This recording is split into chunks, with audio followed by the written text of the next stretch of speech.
Convido aqueles que têm suas Bíblias para que possam abri-las agora no Evangelho de Lucas.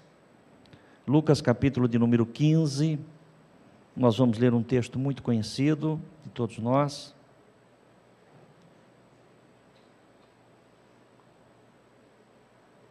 Lucas, capítulo 15, nós vamos ler a partir do verso 11.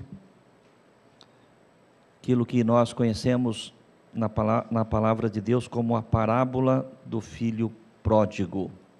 Vamos dos versículos 11 ao 24. Diz assim: E disse: certo homem tinha 2 filhos, e o mais moço deles disse ao pai: Pai, dá-me a parte da fazenda que me pertence. E ele repartiu por eles a fazenda. E poucos dias depois, o filho mais novo, ajuntando tudo, partiu para uma terra longínqua, e ali desperdiçou a sua fazenda, vivendo dissolutamente. E havendo ele gastado tudo, houve naquela terra uma grande fome, e começou a padecer necessidades. E foi e chegou-se a um dos cidadãos daquela terra, o qual o mandou para os seus campos a apacentar porcos. E desejava encher o seu estômago com as bolotas que os porcos comiam, e ninguém lhe dava nada. E tornando em si, disse: quantos jornaleiros de meu pai têm abundância de pão, e eu aqui pereço de fome. Levantar-me-ei e irei ter com meu pai, e dir-lhe-ei: Pai, pequei contra o céu e perante ti, já não sou digno de ser chamado teu filho, faze-me como um dos teus jornaleiros. E levantou-se, foi para seu pai, e quando ainda estava longe, viu seu pai, e se moveu de íntima compaixão, e correndo lançou-se-lhe ao pescoço e o beijou. E o filho lhe disse: Pai, pequei contra o céu e perante ti, e já não sou digno de ser chamado teu filho. Mas o pai disse aos seus servos: trazei depressa o melhor vestido e vesti-lhe, e ponde-lhe um anel na mão e alparcas nos pés. E trazei o bezerro cevado e matai-o, e comamos e alegremo-nos, porque este meu filho estava morto e reviveu, tinha-se perdido e foi achado, e começaram a alegrar-se. Amém. Amém, irmãos? Eu quero fazer uma reflexão nesta noite, dentro deste texto, dentro desta parábola, uma parábola muito conhecida, não é? Conforme o pastor já disse, a parábola do filho pródigo. Quantas vezes os irmãos já leram esta passagem, quantas vezes os irmãos já ouviram mensagem, quantas vezes eu já preguei esta mensagem, mas hoje pela manhã, quando me levantei e fui me preparar, pedindo a Deus uma palavra para o dia de hoje, me veio ao coração esta parábola do filho pródigo. E ao meditar nesta parábola, me veio também a lembrança, um versículo, um texto bíblico, que inclusive deu tema, para a mensagem de hoje, ou o título para a nossa mensagem de hoje. E talvez alguém possa até, ao ouvir o tema da nossa mensagem, ficar um tanto constrangido ou preocupado, ou de repente talvez não entender de fato qual é o propósito desse tema, mas você vai entender. Amós capítulo 8, versículo de número 11, é o versículo que me veio ao coração, quando eu meditava na parábola do filho pródigo. E o que diz aqui em Amós? Amós diz assim: eis que vem dias, diz o Senhor Jeová, em que enviarei fome sobre a terra, não fome de pão, nem sede de água, mas de ouvir as palavras do Senhor. Amém? Gostaria que o Danilo segurasse para nós esse versículo aí. Neste versículo, o Senhor está falando através do profeta Amós, que viriam dias em que o Senhor enviaria uma fome sobre a terra.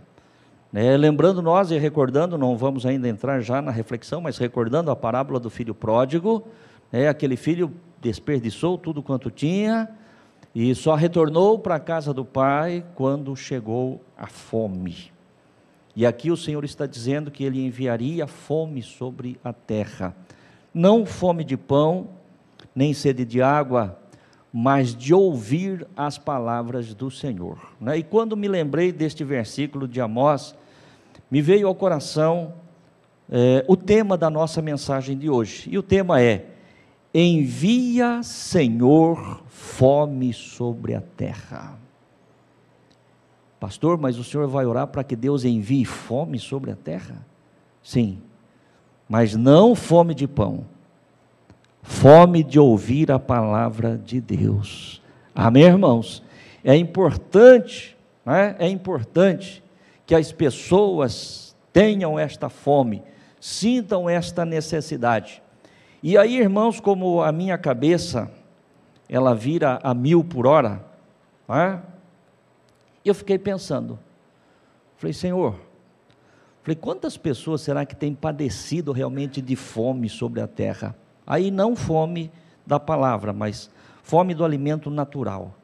E eu fui fazer uma pesquisa rápida, que você também pode fazer. E eu cheguei, pesquisando, aos seguintes dados. Hoje, ano de 2025, a população da Terra é de 8 bilhões e 250 milhões de pessoas, em números redondos. Amém, irmãos? Sobre a Terra hoje vive 8 bilhões de pessoas, 8 bilhões e 250 milhões de pessoas. Dados do ano de 2024, estima-se que 8,2% da população mundial, ou seja, cerca de 673 milhões de pessoas, no ano passado, enfrentaram a fome. E aqui nós estamos falando da fome do alimento natural. O planeta tem 8 bilhões de pessoas.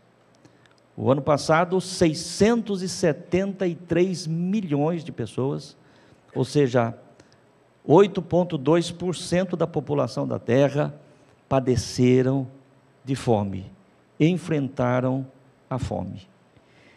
E aí eu fiquei curioso sobre um outro dado e uma outra informação. Se nós somos em 8 bilhões e 250 milhões de pessoas sobre a Terra, quantos cristãos há no mundo? Talvez eu esteja passando aqui dados para você, informações que não faz sentido para você, não te interessa. Mas eu fiquei curioso em relação a isso.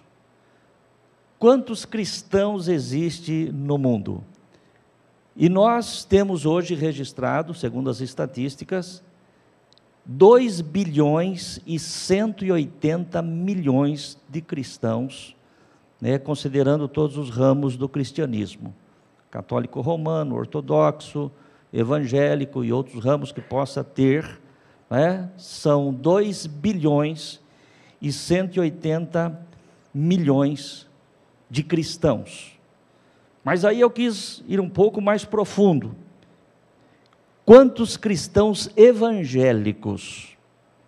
Porque nós sabemos, irmãos, que, e principalmente num país como o nosso e outros países também, tem uma predominância de cristãos nominais. As pessoas nascem dentro de uma religião, e se denominam cristão, sem nunca de fato terem tido um encontro com Jesus, sem nunca de fato terem entregue a vida ao Senhor Jesus. E quando nós pensamos nos evangélicos, do qual nós fazemos parte, em tese nós pensamos num grupo de pessoas que verdadeiramente tiveram cada um o seu encontro com Jesus, que tem interesse de fato pela palavra de Deus, que tem interesse de fato em servir a Deus. E aí, queridos irmãos, nós chegamos à seguinte conclusão: de 8 bilhões de pessoas que existem sobre a Terra, apenas 800 milhões no mundo são considerados cristãos evangélicos.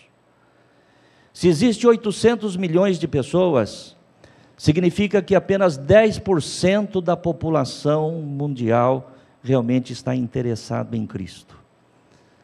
Apenas 10% da população mundial estão interessados na palavra de Deus. Aí então eu chego à conclusão que o tema desta mensagem é correto. Senhor, envia fome na terra. Envia fome, Senhor. Porque quando a pessoa está com fome, ela procura o alimento. Amém, irmãos? Quando a pessoa está com fome, ela vai em busca de comida. Se existe 90% da população mundial que não tem buscado de fato o verdadeiro pão que alimenta, o pão que desceu do céu, é porque ainda não tem sentido esta fome. Mas o Senhor diz que chegará dia em que Ele enviará esta fome sobre a terra. Mas eu gostaria e peço ao Senhor e oro ao Senhor, para que esta fome chegue agora, chegue já, enquanto o pão vivo está no nosso meio. Enquanto existe o pão para alimentar. Para que não seja uma estatística espiritual, semelhante àquela que eu citei agora, onde 673 milhões de pessoas realmente padecem ou padeceram no ano passado, da fome do alimento natural. Amém, igreja? E que aqui no nosso meio, e através da nossa live, não só os que estão aqui, mas aqueles que fazem parte do corpo de Cristo, sejam homens e mulheres que verdadeiramente tenham fome do pão e sede de água, do Espírito, e que nos alimentemos todos os dias, no nome do Senhor Jesus. Amém, irmãos? Feita esta introdução, eu quero então agora fazer uma reflexão com você, no texto que nós acabamos de ler, em Lucas capítulo 15, a parábola do filho pródigo. A primeira coisa que eu quero passar aos irmãos, e sei que os irmãos já sabem, pelo menos a grande maioria, que pródigo não é aquele que volta. Às vezes nós usamos de forma errada, equivocada esse termo, o filho pródigo está voltando para casa, como se pródigo se referisse àquele que volta. E na verdade não é isso, irmãos, Na verdade eu já falei, já ensinei isso em outras oportunidades. Pródigo é aquele que dissipa os seus bens, é aquele que gasta mais do que necessário. A definição de pródigo é gastador, esbanjador. Então, quando a palavra de Deus fala aqui a respeito da parábola do filho pródigo, não está falando daquele filho que voltou para casa, está falando daquele filho esbanjador, que gastou, que desperdiçou, sem nenhum critério, aquilo que foi dado, que foi entregue nas suas mãos. Esta é a definição de pródigo, e nós começamos por aí, Então, entrando dentro do texto bíblico, versículo de número 12, eu gostaria que o Danilo me auxiliasse agora, nós vamos ler o seguinte, Lucas capítulo 15, verso 12, diz assim: e o mais moço deles disse ao pai, do que é que está se referindo? Embora seja uma história, seja uma parábola, não é um fato verdadeiro, é apenas uma ilustração que o Senhor fez, fala a respeito de um pai que tinha 2 filhos, e o filho mais moço, o filho mais jovem, ele chega num determinado momento para o pai e pede a parte da herança que lhe pertence. Mas é interessante, irmãos, porque sendo uma história, Jesus poderia ter simplesmente dito o seguinte: um dos filhos chega no pai e pede a parte da herança que lhe pertence. Ou de repente poderia não ter sido o filho mais novo, poderia ser o mais velho, e o mais velho deles disse ao pai. Mas aqui o texto é claro, é explícito em dizer que foi o filho mais moço, foi o filho mais novo, E fazendo uma reflexão a respeito disso, sendo o filho mais novo, mais moço, isso fala de falta de maturidade, que leva à inversão de valores. E aí eu começo a pensar, queridos irmãos, que, e falo isso com experiência própria, quando você é mais jovem, quando você é mais moço, justamente por falta de maturidade, justamente por falta de experiência, às vezes nós tomamos atitudes, fazemos escolhas, das quais muitas vezes nós vamos nos arrepender lá na frente, porque não tínhamos de fato a maturidade, a experiência necessária para tomarmos determinadas decisões. E quando nós pensamos na falta de maturidade na vida natural, isso já é um problema, né? Isso já traz, muitas vezes, prejuízo. Mas quando nós pensamos na falta de maturidade espiritual, isso é mais sério ainda. Amém, irmãos? Isso é mais sério ainda, né? Porque por falta de maturidade espiritual, muitas vezes podemos, né, tomar decisões, fazermos coisas que realmente podem nos causar grandes danos. E quando eu falo a respeito de falta de maturidade espiritual, não estou falando necessariamente, né, da idade cronológica da pessoa, nem do tempo cronológico que faz que ele está caminhando com o Senhor. Não é o fato da pessoa ter mais tempo de caminhada na fé, que significa necessariamente que ela é mais madura, ou que ela tem mais maturidade espiritualmente. A maturidade espiritual nós alcançamos na medida em que nós temos desejo de nos aprofundar no conhecimento e na comunhão com o Senhor nosso Deus. Amém, irmãos? Quanto mais nós buscamos conhecer ao Senhor, quanto mais nós buscamos conhecer a sua palavra, quanto mais nós buscamos conhecer a sua vontade, tanto mais nós vamos nos amadurecendo espiritualmente. É por isso que muitas vezes, queridos irmãos, no meio do povo de Deus, né, e aqui eu não me refiro, pelo amor de Deus, a ninguém, né, mas olhando de uma forma geral, às vezes tem pessoas que com bem menos tempo de caminhada, ele tem maior maturidade do que aquele que às vezes há tanto tempo já está no caminho. Então, se você deseja, meu querido irmão e irmã, né, ter maturidade espiritual para tomar decisões que realmente possam beneficiar a tua vida, tenha desejo, né, de ter comunhão com Deus e profundidade no conhecimento da sua palavra. Amém? Porque a falta de maturidade pode nos levar, conforme já foi dito, né, a decisões, a escolhas, das quais, de repente, podemos nos arrepender. Mas ainda neste versículo, versículo de número 12, continuando a leitura, nós vamos ver o seguinte: este filho pede ao pai a parte da fazenda que lhe pertence, e o texto diz, e ele repartiu por eles a fazenda. E ele quem? O pai. Né? O pai, diante do pedido do filho, o texto sagrado diz que ele repartiu a fazenda, deu aquilo que cabia a cada um. Isso me faz pensar, queridos irmãos, que Deus não se opõe às nossas escolhas. Deus não se opõe às nossas escolhas. As escolhas somos nós quem fazemos. Deus, Ele nos orienta através da sua palavra, Ele nos orienta através do seu Espírito. E o exemplo que nós temos é quando Deus, ao criar o homem e colocá-lo ali no jardim, Deus lhe faz uma recomendação muito importante: não coma do fruto da árvore do conhecimento do bem e do mal, porque o dia em que você comer certamente vai morrer. E nós conhecemos a história, né? A mulher vai e come do fruto, dá ao seu marido, que come também, e caem da graça, caem da presença de Deus. O homem estava alertado em relação a isso, mas Deus não cercou a árvore do conhecimento do bem e do mal com uma cerca de fogo. Deus não colocou ali um anjo, um querubim com uma espada, impedindo Eva ou Adão de chegarem até aquela árvore. Deus simplesmente respeitou a escolha, muito embora eles já estivessem sabendo das consequências, né? Mas ainda assim fizeram o que foi feito.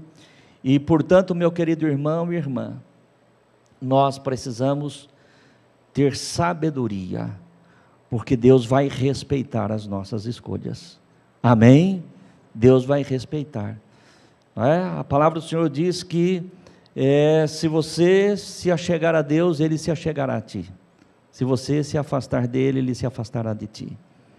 Então não está em Deus, está em nós, permanecermos nele ou nos afastarmos dele. Jamais, embora o seu amor seja grande por nós, e nós sabemos disso, mas por conta da própria forma como Deus criou o ser humano, dando a nós inteligência, capacidade de raciocínio, de discernimento e livre-arbítrio, Deus não interfere nas nossas escolhas. Amém, igreja? Diferente de todos os outros seres criados, de todos os animais criados, O homem Deus deu a ele tanto a capacidade do discernimento, quanto também a liberdade de escolha. E, portanto, isso traz para nós uma responsabilidade muito grande, porque Deus, repito mais uma vez, não se opõe às nossas escolhas. A palavra de Deus vai dizer aqui, no versículo de número 13, verso 13: e poucos dias depois, o filho mais novo, ajuntando tudo, partiu para uma terra longínqua. Veja bem que o filho desejou sair da casa do pai, não queria mais ficar ali sob a tutela do pai, sob os cuidados do pai, sob as ordens do pai, mas ele também não ficou ali nas proximidades. O texto sagrado é claro em dizer que ele foi para uma terra distante, ele foi para uma terra longínqua. E é um perigo muito grande, meus queridos irmãos, quando nós saímos de debaixo dos olhos do Pai, da vista do Pai, não queremos ficar sob os cuidados do Pai, não queremos ficar sob a tutela do Pai, imaginando muitas vezes que ao ir distante, nós estamos livres, nós estamos desimpedidos para fazermos aquilo que realmente nós desejamos fazer, e foi o que esse moço fez. E aí então o versículo de número 13 vai nos dizer: poucos dias depois, o filho mais novo, ajuntando tudo, partiu para uma terra longínqua, e ali desperdiçou a sua fazenda. Ou seja, longe da casa do pai, distante da casa do pai, distante da orientação do pai, distante do conselho do pai, fazendo agora as coisas da forma como desejava fazer. A palavra de Deus diz que este filho, ele desperdiçou. O que é desperdício? Qual é a definição de desperdício? Desperdício é um uso sem proveito, perda, isso é desperdício. Quando eu e você, meu querido irmão e irmã, não temos sabedoria para administrar aquilo que Deus coloca na nossa mão, para usarmos com sabedoria aquilo que Deus coloca nas nossas mãos, para usarmos com proveito aquilo que Deus coloca nas nossas mãos, nós estamos desperdiçando, nós estamos sendo pródigos. E é muito importante, meu querido irmão e irmã, que nós valorizemos tudo aquilo que Deus tem nos dado. Amém? É muito importante. Eu sempre acreditei, sempre criei da forma que eu vou dizer para você agora. Duas coisas no meu coração que eu creio que Deus abomina. Duas coisas dentro do meu coração que eu acredito que Deus abomina. Primeiro é a miséria. Miséria não é coisa de Deus. Amém, igreja?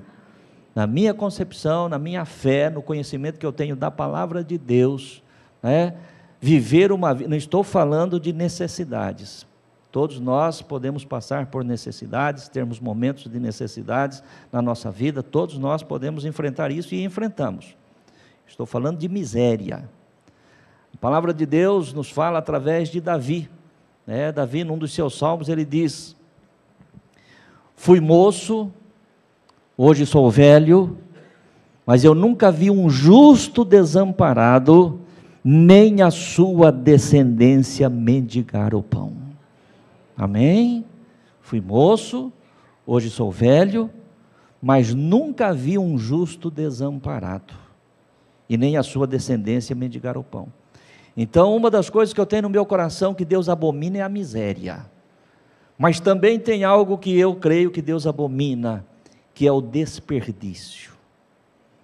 É você usar sem proveito. E quando eu falo sobre isso, me vem a lembrança, irmãos, aquele milagre extraordinário operado por Jesus na multiplicação dos pães que todos nós conhecemos. 5 pães e 2 peixes alimentou uma grande multidão, E depois, quando todos comeram fartamente, o Senhor Jesus mandou juntar os pedaços que sobraram, para que nada se perdesse. 12 cestos de pedaços foram recolhidos, porque o Senhor não tolera o desperdício. Então preste atenção, tome cuidado nas coisas mínimas, viu? Nas coisas mínimas, tá? Não estamos falando aqui em desperdiçar, de repente, uma herança como esse filho da parábola, mas nas coisas mínimas.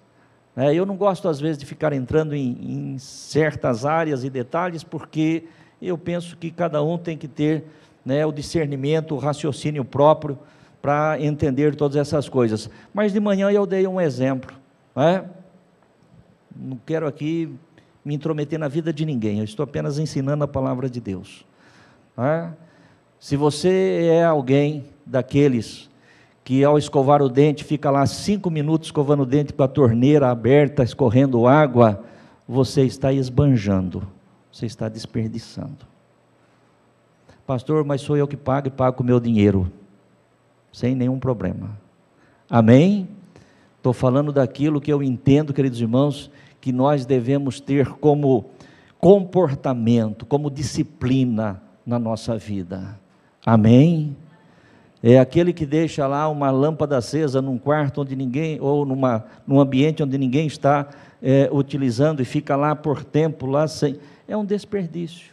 E assim quantas outras coisas nós poderíamos pensar aqui. Desperdício.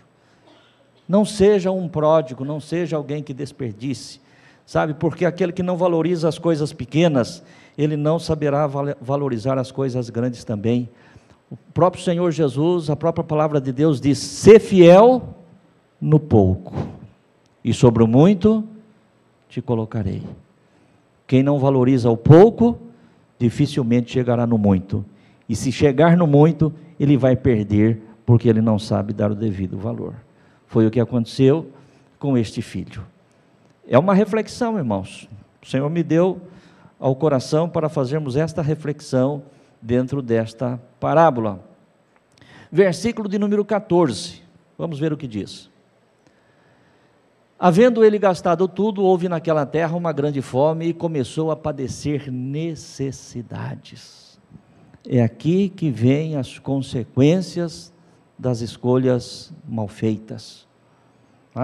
Ele achou que era só sair da casa do pai, só pegar o dinheiro que tinha, que a vida agora ia ser um mar de rosas, que tudo ia dar certo, que não ia ter nenhum tipo de problema, poderia gastar à vontade, mas a palavra de Deus diz que para aquele lugar onde ele foi, começou a existir uma grande fome, e ele começou a padecer necessidades. A sequência do texto vai dizer que ele vai procurar um dos cidadãos daquela cidade para trabalhar, e o que lhe dão de oportunidade a ele é apacentar porcos, o que para os judeus era algo terrível de aceitar e de tolerar.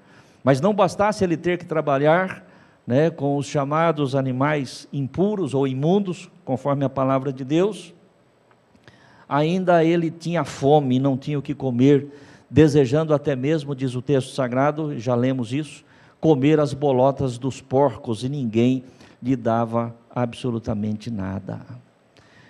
Tudo na nossa vida tem consequência. Amém, igreja? Amém? Eu sempre acreditei e sempre ensinei, e vocês certamente já ouviram isso também por várias vezes, que a semeadura, ela é opcional. Semear, nós semeamos o que quisermos semear. Amém? Todos nós temos liberdade para semear o que quiser. A semeadura, ela é opcional, mas a colheita, ela é obrigatória. Não adianta plantar uma coisa querendo colher outra, porque não vai acontecer, viu? Não vai dar certo. Então nós temos que pensar, nós temos que ter sabedoria, para termos discernimento, decisão correta, para semear a semente correta, se queremos ter uma colheita correta. Amém?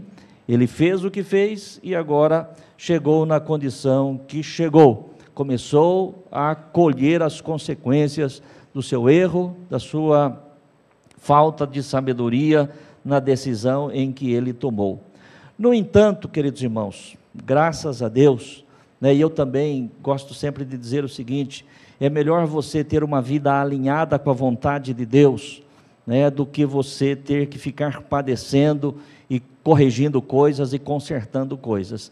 Mas se porventura, né, qualquer um de nós, em qualquer momento, em qualquer área da nossa vida, cometermos um erro, um deslize, né, fizermos uma escolha errada, ainda assim é dado uma oportunidade. E é o que nós vemos aqui na parábola do filho pródigo, versículo de número 17.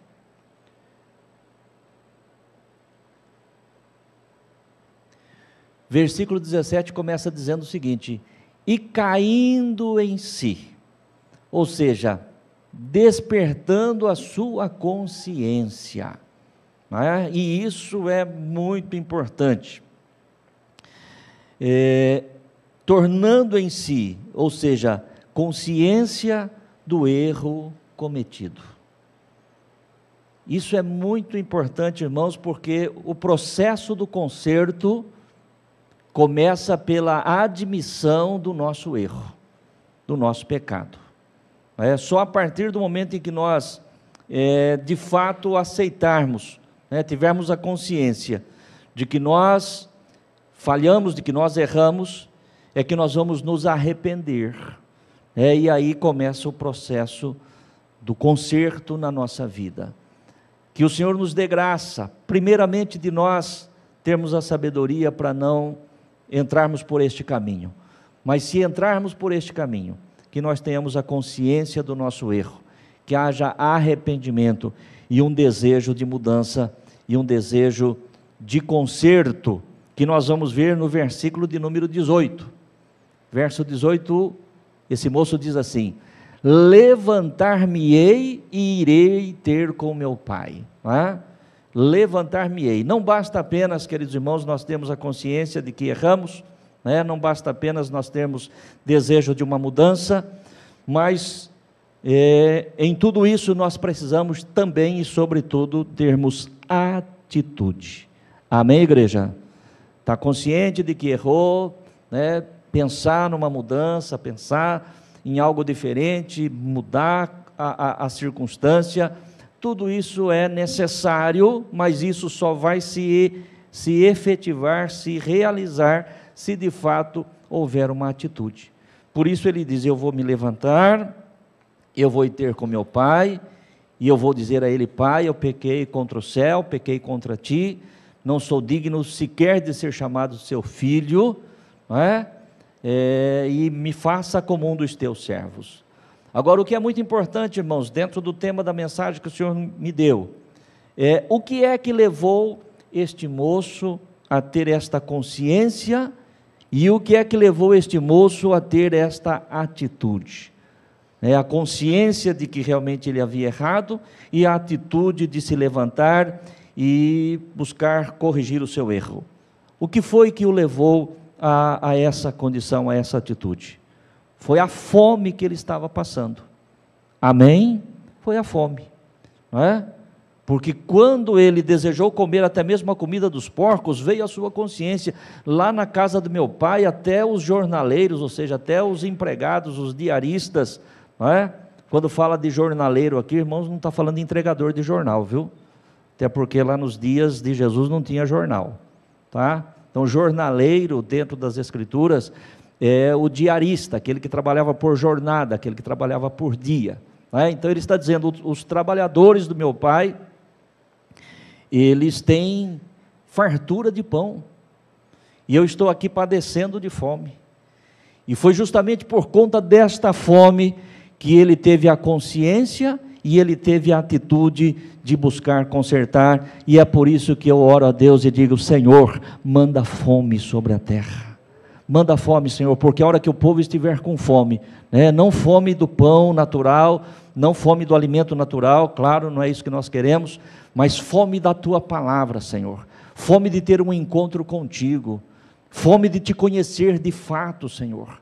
Não é possível que no mundo de 8 bilhões de pessoas, apenas 10% realmente, Senhor, tenha interesse no pão vivo que desceu do céu. Senhor, em nome de Jesus, faça alguma coisa, Pai, para que as pessoas tenham necessidade, sintam necessidade, para poder se alimentar enquanto a mesa está posta. Amém, igreja? Enquanto a mesa está posta, a mesa ainda está posta, tem fartura na mesa do Senhor. Mas quando nós lemos lá em Amós capítulo 8, verso 11, que o Senhor diz: mandarei fome sobre a terra, e não fome de pão, nem sede de água, mas de ouvir a minha palavra, a sequência do texto nós não lemos, não há necessidade disso dentro da mensagem, mas a sequência do texto vai dizer que as pessoas andarão errantes de um lado para o outro, tentando encontrar a palavra, mas não a acharão. Mas a palavra está disponível, porque nós estamos aqui nesta noite, dizendo: há fartura na casa do Senhor.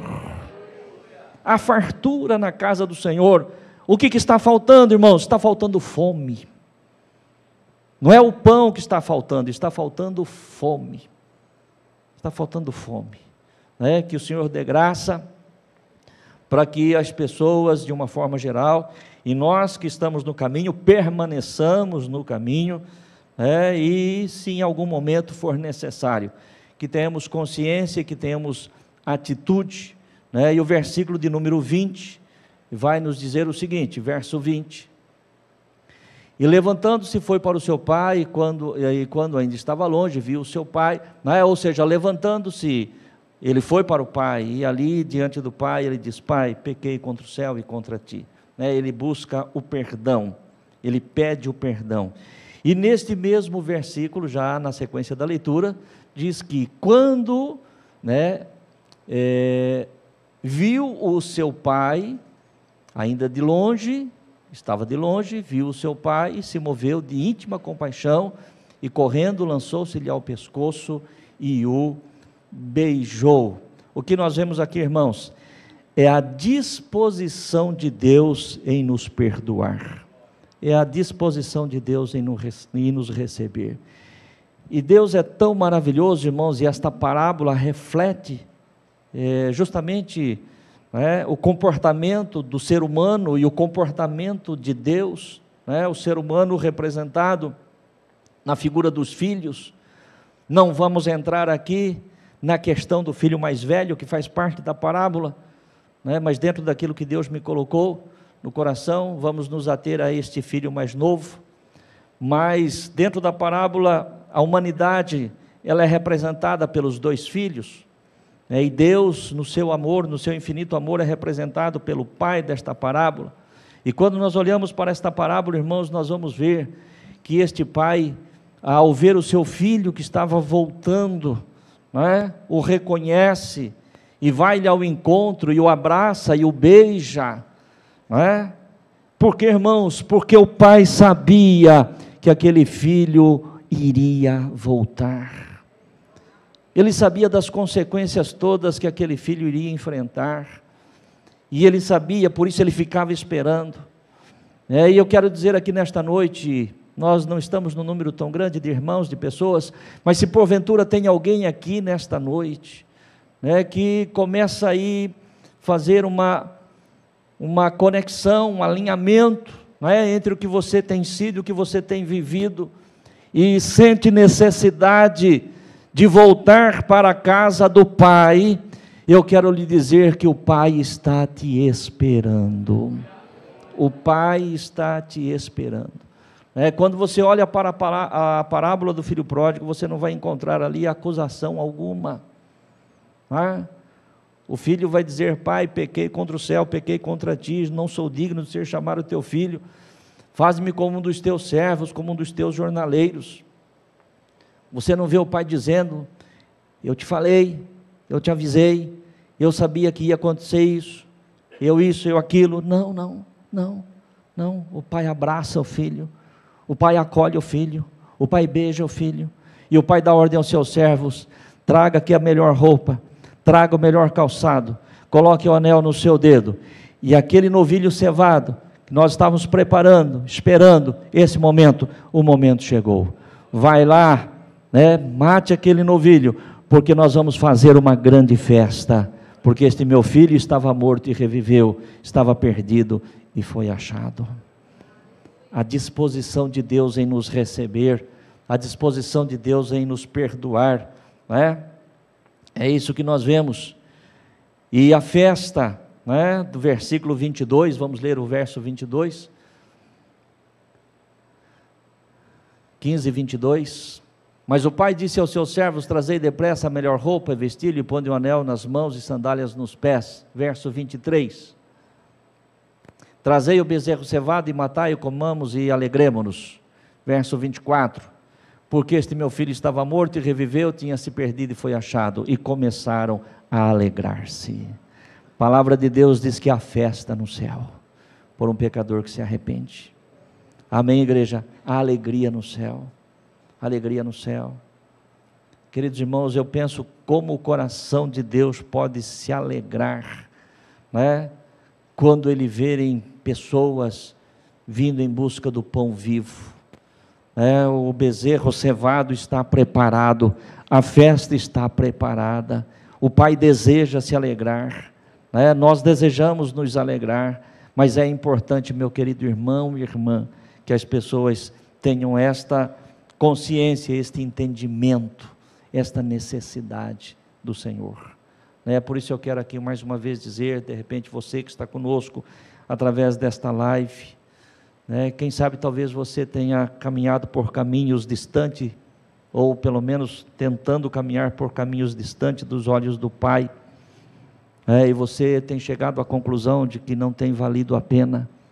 O Pai está te esperando, uma roupa limpa está reservada para te vestir, sandálias novas estão aí preparadas para uma nova caminhada. O anel que fala a respeito de honra, está aguardando você estender a sua mão, e a festa está pronta. Amém? Quero encerrar esta nossa reflexão fazendo a leitura de apenas mais 2 versículos. Mateus capítulo 5, verso 6. Mateus capítulo 5, versículo 6, o Senhor diz: bem-aventurados os que têm fome e sede de justiça, porque eles serão fartos. Amém? Bem-aventurados os que têm fome e sede de justiça, fome e sede da palavra, fome e sede da comunhão com Deus. E por último, Lucas capítulo 4, versículo de número 4. Lucas 4, 4 diz assim: e Jesus respondeu dizendo: escrito está, que nem só de pão viverá o homem, mas de toda a palavra que sai da boca de Deus. Nem só de pão viverá o homem. Eu falei aqui pela manhã, nesta mensagem, os irmãos todos sabem que eu prego a mesma mensagem, tanto pela manhã quanto à noite. E no encerramento da mensagem, hoje pela manhã, eu disse o seguinte: eu todos os dias, eu levanto com muita fome. E aqui eu estou falando de fome de pão mesmo, viu? Fome de pão, E todos os dias, pastora Sandra, minha esposa, prepara um café delicioso. E eu falei isso de manhã, ela faz tudo com muito carinho, do jeito que eu gosto.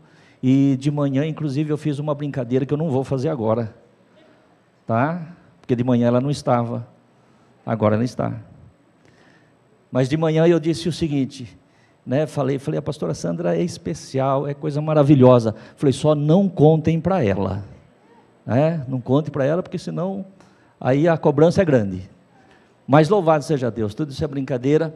Mas o que eu estou dizendo é o seguinte: eu levanto todos os dias, como você também, ou pelo menos a grande maioria das pessoas, não todos talvez, mas a grande maioria. Eu particularmente sou assim, eu levanto desejoso de me alimentar, desejoso de comer, Agora, se eu levantar todos os dias apenas com o desejo de alimentar o meu corpo, que é necessário, todos nós, e não tiver necessidade, ou não sentir necessidade de alimentar o meu espírito, de alimentar a minha alma, você pode ter certeza que eu estarei caminhando para o abismo, porque a palavra de Deus diz que nem só de pão vive o homem. O pão é importante, é necessário, mas ele alimenta apenas o nosso corpo físico, a nossa alma e o nosso espírito não será alimentado com alimento natural. Nossa alma e o nosso espírito é alimentado na nossa comunhão com Deus. Então não tem nenhum problema você levantar pela manhã, ou você viver o teu dia e você sentir necessidade do alimento natural, e até é necessário, ir se alimentar.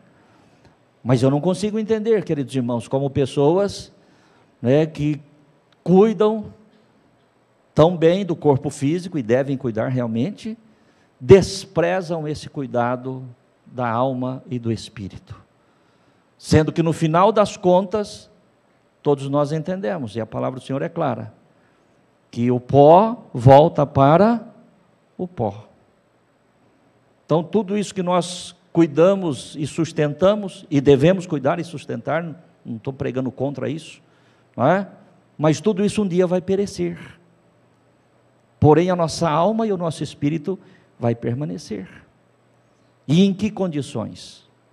Então é tempo desta reflexão para todos nós. Amém? Coloque-se de pé no teu lugar. Bem-aventurado que tem fome e sede de justiça, porque eles serão fartos.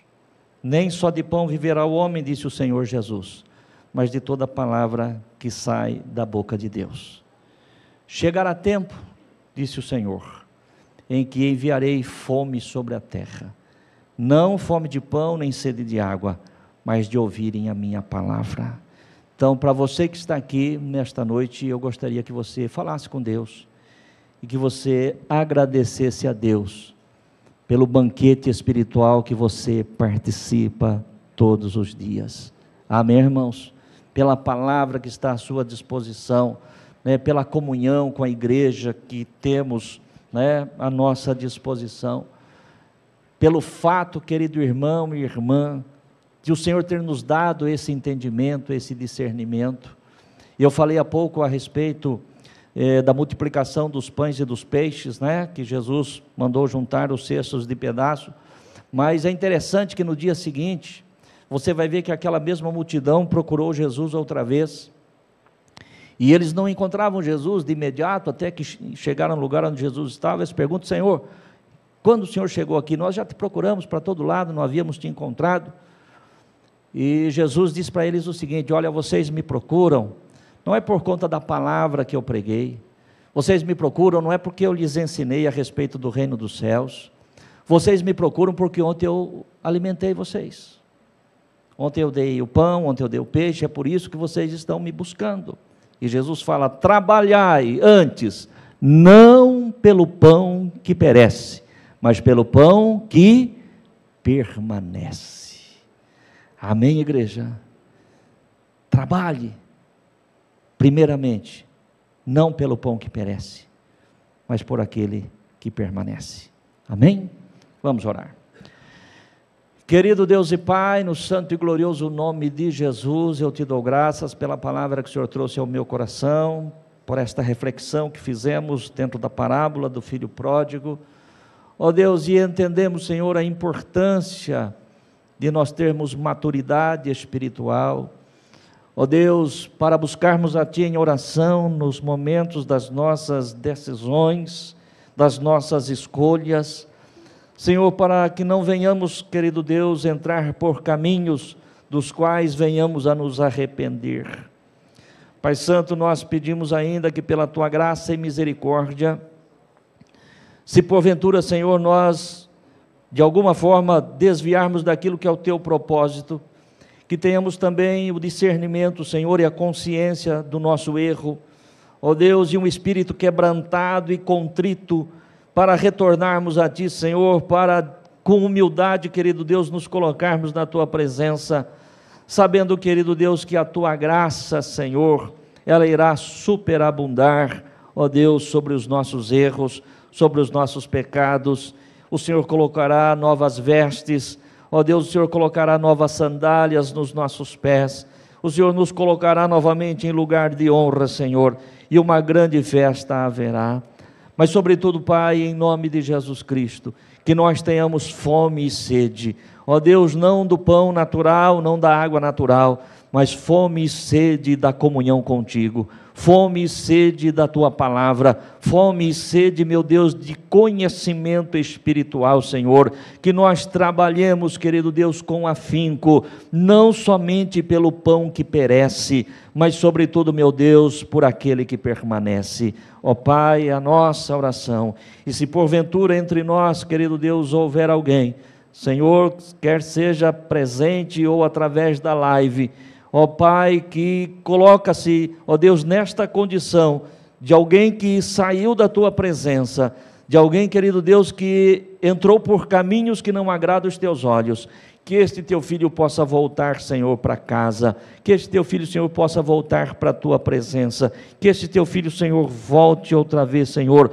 ao convívio dos seus irmãos. Pai, é a nossa oração, em nome de Jesus, hoje e sempre. Amém, amém. Amém, igreja.